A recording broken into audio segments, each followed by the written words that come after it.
Buenas tardes, profesora. Voy a presentar el avance 7 de la unidad 2 de los principales corrientes del pensamiento económico y la escuela keynesiana y neoliberal. Aquí indicar el punto principal es cómo influyeron ambos factores en las importantes corrientes económicas. Dos representantes que quiero aquí resaltar es John Maynard Keynes y a Milton Friedman, ya que fueron los principales que influyeron en la escuela keynesiana y neoliberal.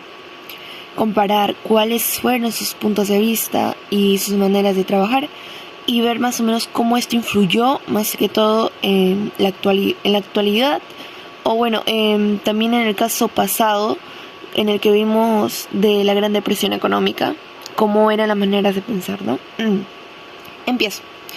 Con John Keynes, en su obra de la teoría general del empleo, el interés y el dinero, él estimula la demanda al utilizar la política fiscal y el déficit público.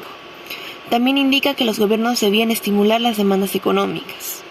Él indicaba más que todo que el gobierno debía estar ahí, o sea, debía él estar presente para poder otra vez regular todas estas demandas económicas, poder escuchar al pueblo, ¿no? Entonces poder así volver a regular todo lo que se había perdido por las grandes crisis económicas que se habían dado, los grandes desempleos, la pérdida de economía en las empresas, la tasa había subido en la baja adquisición de dinero, de los presupuestos, entre otras cosas.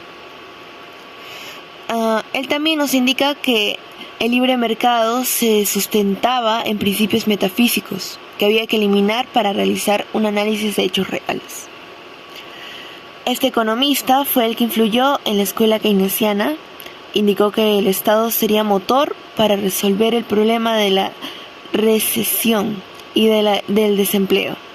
O sea, de todo lo que se necesitaba. Si es que la gente necesitaba, el Estado debía estar ahí, ¿no? Él se iba a encargar de regular nuevamente, como lo indiqué, las faltas, lo que estaba faltando para poder volver a darse esa estructura, ese manejo de las cosas.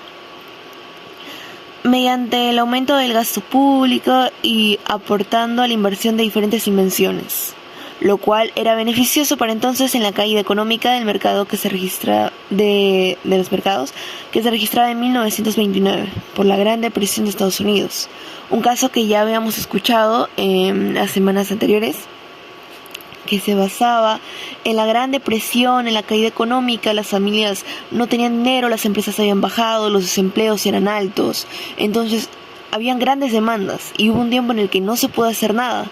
Entonces él indicaba en su teoría que el Estado debía estar ahí para poder volver a funcionar, para que todo vuelva a estar como antes, ¿no? Ahora, comparándolo con Milton Friedman, él indica que el principal influyente en la escuela él es el principal influyente en la escuela neoliberal. Él pretendía encontrar un tercer camino entre la disputa, mientras se libraba del liberalismo clásico y la planificación económica. Él consideraba que se debía dar una desregularización gubernamental y una reducción del gasto público y de la inversión del Estado en la economía. Vemos que él tiene una idea muy distinta a la de John Keynes, ya que indica que el Estado debería estar menos en estos cambios, que el mercado iba a poder regularse de manera individual, ¿no? Fue llamado también el neoliberalismo en la corriente económica y la política capitalista, inspirada y responsable del surgimiento de las ideas asociadas al liberalismo clásico. Apoyaba la libertad política para que los individuos cooperen entre sí, sirviendo esto como base en las políticas neoliberales. Él nos indicaba que la libertad económica debía estar acompañada dentro de la libertad política. Es por eso que él decía que debían estar de la mano y que la gente debía cooperar entre sí para poder darse todo esto. Y como ya se había indicado, que el Estado debía estar menos en estos cambios, ¿no? Por último, pero no menos importante, Milton Friedman, con Historia de un lápiz, explica los pasos que se deben seguir en un proceso productivo, haciendo hincapié a los factores que debían cohesionar entre sí, influyendo también al sistema de precios y el mercado libre.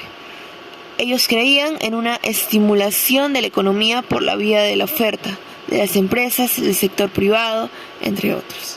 Entonces podemos indicar acá que las principales diferencias que hemos visto entre sí es entre el sector privado, el sector público, los consumidores, las empresas. Vemos el libre mercado, vemos que uno indica que el Estado debería estar detrás de todos estos cambios, otro indica que, Milton por ejemplo, indica que no deberían estar ahí, ¿no?